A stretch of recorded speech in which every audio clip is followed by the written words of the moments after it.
for the end of the lesson rang, and a still choking Dr. Dread slid down to the floor. Lying there in a pool of his own spittle, the once feared teacher was determined to do something, anything, to get revenge. So that night, he returned home to the basement flat on the outskirts of town. The teacher limped straight down to his top secret laboratory deep underground. There by candlelight, he began devising a host of new punishments, each one far deadlier than a chair of 1,001 farts. Dread made mechanical drawings on chalkboard and began collecting all of the ingredients he needed. Putting the end of a bendy straw into his ear, he sucked all the yellowy wax out. Next, he rolled it into balls. Then he placed the straw up his nostrils so he could easily extract every drop of snot. Dread collected gallons of it, filling 3 tin baths to the brim. The teacher worked through the night. By dawn, he'd finally finished, and he was ready to unleash these punishments on Bog. Wah, ha, ha, he cackled. Dread was determined to teach this blasted boy a lesson once and for all. The bell for the first lesson of the day, and for Bog, it was science. Dread smirked as the boy squelched his way into the classroom. Little does he know what was coming to him. However, Bog had a plan of his own. Under his desk at the back of the class, he began secretly mixing together some of the gloopiest chemicals he had in a pot. The boy wanted to make the stickiest, gunkiest gunk so he could glue his teacher to his own chair, and he'd be stuck in the chair of 1,001 farts forever. Little did he know what was coming to him. With his beady eye, Dread spotted that his nemesis was up to no good. Perfect. He could now begin unleashing his torrent of evil punishment on the boy. "You're not paying attention again, Bog," demanded Dread from the front of the class. "What, sir?" replied Bog, as he tried to hide what he was doing. He didn't want to spoil the surprise. "Exactly," muttered the teacher, with a ghoulish grin spreading across his face. "Come here." He beckoned with his long, thin finger. Immediately, the boy hid the pot of gunk in his blazer pocket and he squelched his way to the front of the class. All of the other children stopped what they were doing and stared. What was the world's worst teacher going to do to the world's worst child? "Here, boy," said the teacher, holding up a paper bag. "Because you've not been listening again, you can eat one of these jellies from my bag of doom. Ha, ha, ha." Bog peered down into the bag at a collection of sad-looking, soft and shiny sweets. Would you eat one of those? Mm-mm. "Bag of doom? What are they made of?" asked the boy suspiciously. "Why don't you try one and tell me?" said Dr. Doom. Bog shrugged and rummaged in the bag before popping one of the sweets in his mouth. "Oh, they taste a bit sour," he said. "That's because, Bog," began Dr. Dread, "they are made out of my earwax." Ugh! All of the kids in the class were repulsed, but not Bog. The boy rummaged in the bag and popped another sweet into his mouth. "Oh, so they're scrumptious."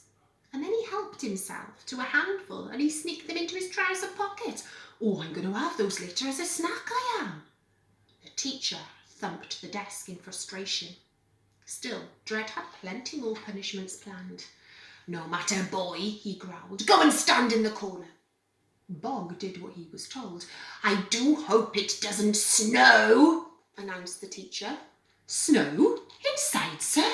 "Yes, inside, as you come face to face with a bucket of misfortune. Wah, ha, ha."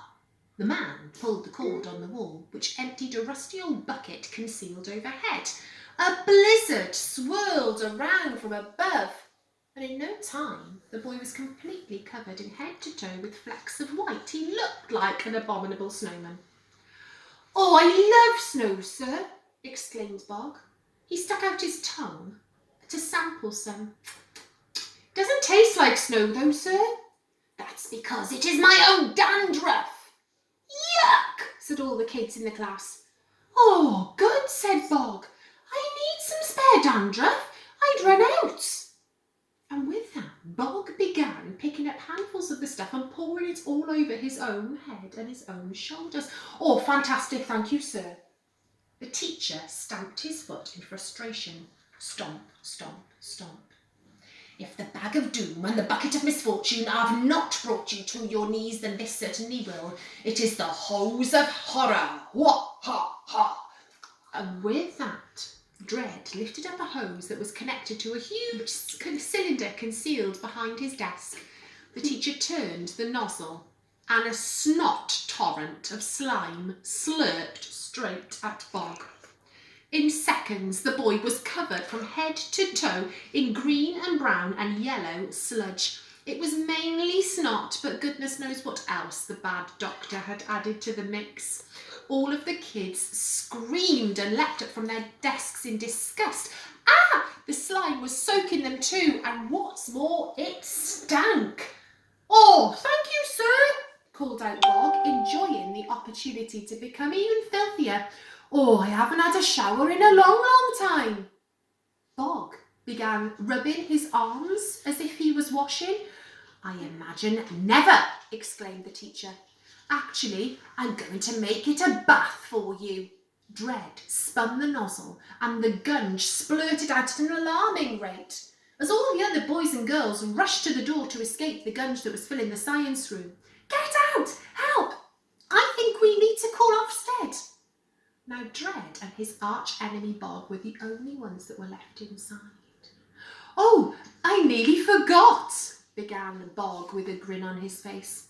I've got some special shampoo with me, sir. Why don't you try it? And with that, he reached into his blazer pocket and pulled out the pot of sticky glue. Dread smelled a rat. This is a trap. That doesn't look like shampoo. Give it to me, boy. And as the teacher went to snatch it, there was a struggle. It's mine, sir. I said give it to me. Their heads clonked together. Clunk. And the gloop ended up splashing over both of them. Splosh. Oh no! Exclaimed Bog, trying to waggle his head. What?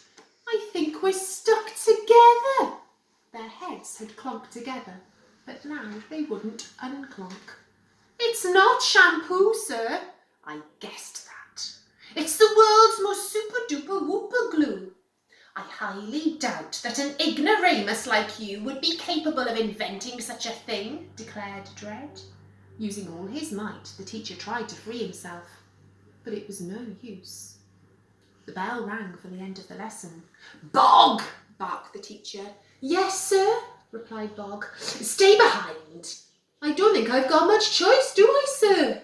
Oh, no. And indeed he didn't. Globule of earwax? Asked Bog, rummaging in his pocket for the bag of doom. Don't mind if I do. The two sucked on the yellow sweets. The glue was so strong that the pair were now stuck together forever.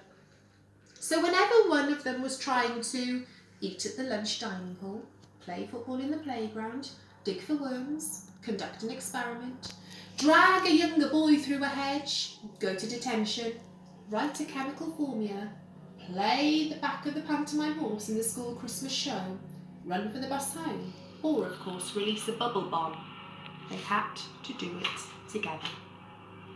So Dr. Dread and Bog, the world's worst teacher and the world's worst child, ended up with exactly what they deserved. Each other. And hope you enjoyed that, boys and girls.